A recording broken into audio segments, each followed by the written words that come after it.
SASDOவின் பிரதான செய்திகள். முதலில் தலைப்புச் செய்திகள். இலங்கையின் உத்தியோகபூர்வ கையிருப்பு சொத்துக்கள் அதிகரிப்பு. ஜனாதிபதி தேர்தலில் போட்டியிட தயார் தம்பிக்க வெள்ளிப்படை. கெஹலியவின் குடும்ப உறுப்பினர்கள் மீது நீதிமன்றம் அதிரடி உத்தரவு. இரு சிறுமிகள் பாலியல் துஷ்பிரயோகம் காவியுடைக்குள் மறைந்திருந்தது யார்?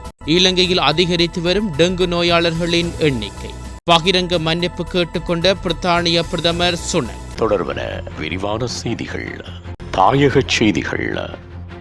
கடந்த ஜூன் மாதத்தில் இலங்கையின் உத்தியோகபூர்வ கையிருப்பு சொத்துக்கள் 4.3% அதிகரித்து 5.64 பில்லியன் அமெரிக்க டாலர்களாக பதிவாகியுள்ளதாக இலங்கை மத்திய வங்கி குறிப்பிட்டுள்ளது. கடந்த 2024 மே மாதம் இலங்கையின் உத்தியோகபூர்வ கையிருப்பு சொத்துக்கள் 5.41 பில்லியன் அமெரிக்க டாலர்களாக பதிவாகியிருந்ததாக மத்திய வங்கி மேலும் குறிப்பிட்டுள்ளது. நிதி பரிமாற்ற ஒப்பந்தத்தின் கீழ் சீனா வழங்கிய 1.4 பில்லியன் அமெரிக்க டாலர்களும் இதில் உள்வாங்குவதாக இலங்கை மத்திய வங்கி தெரிவித்துள்ளது.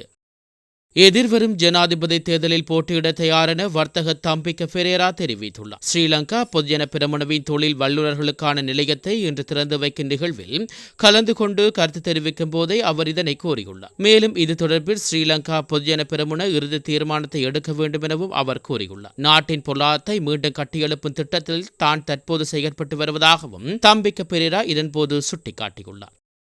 முன்னாள் சுகாதார அமைச்சர் கெஹலிய ரம்புக்வெல உட்பட 6 குடும்ப உறுப்பினர்களின் நிலையான வைப்பு கணக்குகள் மற்றும் ஆயுள் காப்புறுதி கொள்கைகளை 3 மாதங்களுக்கு இடைநிறுத்துமாறு நீதிமன்றம் உத்தரவிட்டுள்ளது. கொழும்பு மேல் நீதிமன்ற நீதிபதி மஞ்சுளா திலகரட்ன இதற்கான உத்தரவை பிறப்பித்ததாக தெரிவித்துள்ளார். அந்த நிலையான வைப்பு கணக்குகள் மற்றும் ஆயுள் காப்புறுதி கொள்கைகளின் பெறுமதி 97 மில்லியன் ரூபாய்க்கும் அதிகமாகும் என குறிப்பிடப்பட்டுள்ளது. அந்த வங்கிக் கணக்குகள் மற்றும் ஆயுள் காப்புறுதி கொள்கைகள் கெஹலிய ரம்புக்வெல அவரது மனைவி 3 மகள்கள் மற்றும் ஒரு மகனின் கணவர் ஆகியோரின் பெயரில் பராமரிக்கப்பட்டு வருகின்றனர் என்று தெரிவிக்கப்பட்டுள்ளது.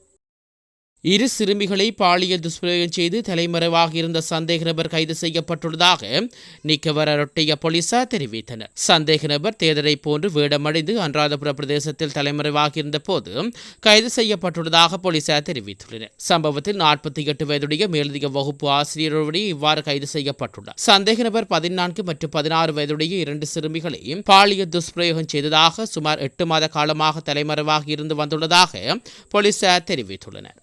இலங்கையில் டெங்கு நோயாளர்களின் எண்ணிக்கை அதிகரித்து வருவதாக தேசிய டெங்கு கட்டுப்பாட்டு பிரிவு தெரிவித்துள்ளது. இந்நிலையில் கடந்த வாரத்தில் 846 டெங்கு நோயாளர்கள் அடையாளம் காணப்பட்டுள்ளதாக குறிப்பிடப்பட்டுள்ளது. இதன்படி கொழும்பு மாவட்டத்திலிருந்து 269 டெங்கு நோயாளர்களும், ஹம்பகா மாவட்டத்திலிருந்து 146 டெங்கு நோயாளர்களும், கேண்டி மாவட்டத்திலிருந்து 93 டெங்கு நோயாளர்களும் இனம் காண. இதேவேளை கடந்த 6 மாத காலப்பகுதிக்குள் 28,239 டெங்கு நோயாளர்கள் அடையாளம் காணப்பட்டுள்ளதாக தேசிய டெங்கு கட்டுப்பாட்டு பிரிவு தெரிவித்துள்ளது. இந்த நிலையில் மக்கள் மிகவும் அவதானமாக இல்லாத பட்சத்தில் ஜாக்கிரதையாக இருப்பவர்களினால் திடீரென்று சிற்பல இடங்களில் நுழம்புகளின் பரம்பல் அடிப்படையில் டெங்கு நோய் தொற்று சடுதியாக அதிகரிக்கும் என்று வைத்தியர் நாகூர் அரீஃப் எச்சரிக்கை விடுத்துள்ளார்.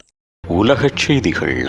தொழில் கட்சியுடனான தோல்வியை தொடர்ந்து கன்சர்வேட்டிவ் கட்சியின் தலைவரும் தற்போதைய பிரித்தானிய பிரதமருமான ரிஷி சுனக் தனது கட்சி உறுப்பினரிடம் மன்னிப்பு கேட்டுக் கொண்டுள்ளார். இந்த ஆண்டு பொது தேர்தலில் கன்சர்வேட்டிவ் கட்சியின் தோல்விக்கான பொறுப்பை ஏற்றுக்கொள்வதாகவும் பிரதமர் சுனக் குறிப்பிட்டுள்ளார். பிரித்தானியாவில் மொத்தமுள்ள 650 இடங்களில் தொழிலாளர் கட்சி 410 இடங்களிலும் ரிஷி சுனக்கின் கன்சர்வேட்டிவ் கட்சி 119 தொகுதிகளிலும் வெற்றி பெற்றுள்ளது. அதனைத் தொடர்ந்து தோல்வியை ஏற்றுக்கொண்ட சுனக் தொழில் கட்சி பெரும்பான்மை இடங்களை வென்றது என்று அறிவிக்கப்பட்டதுடன் தலைவர் கேக் ஸ்மார்ட்டருக்கு வாழ்த்துக்களை தெரிவித்துள்ளார். மேலும் பிரதமர் ரிஷி சுனக் கூறுகையில், தொழிலாளர் கட்சி அமோக வெற்றி பெற்றது. நான் ஸ்மார்ட்டரை அழைத்து வாழ்த்து தெரிவித்தேன். தேர்தல் தோல்வியை ஏற்றுக்கொள்கிறேன். என்னால் தான் தேர்தலில் தோற்றது. அந்த பொறுப்பை நானே ஏற்கிறேன் என கூறியுள்ளார். மீண்டும் தலைப்புச் செய்திகள். இலங்கையின் உத்தியோகபூர்வ கையிருப்பு சொத்துக்கள் அதிகரிப்பு. ஜனாதிபதி தேர்தலில் போட்டியிட தயார் தம்பிக்க வெள்ளிப்படை. கெஹலியவின் குடும்ப உறுப்பினர்கள் மீது நீதிமன்றம் அதிரடி உத்தரவு. இரு சிறுமிகள் பாலியல் துஷ்பிரயோகம் காவியுடைக்குள் மறைந்திருந்தது யார்? இலங்கையில் அதிகரித்து வரும் டெங்கு நோயாளர்களின் எண்ணிக்கை. பகிரங்க மன்னிப்பு கேட்டுக்கொண்ட பிரித்தானிய பிரதமர் சுனக்.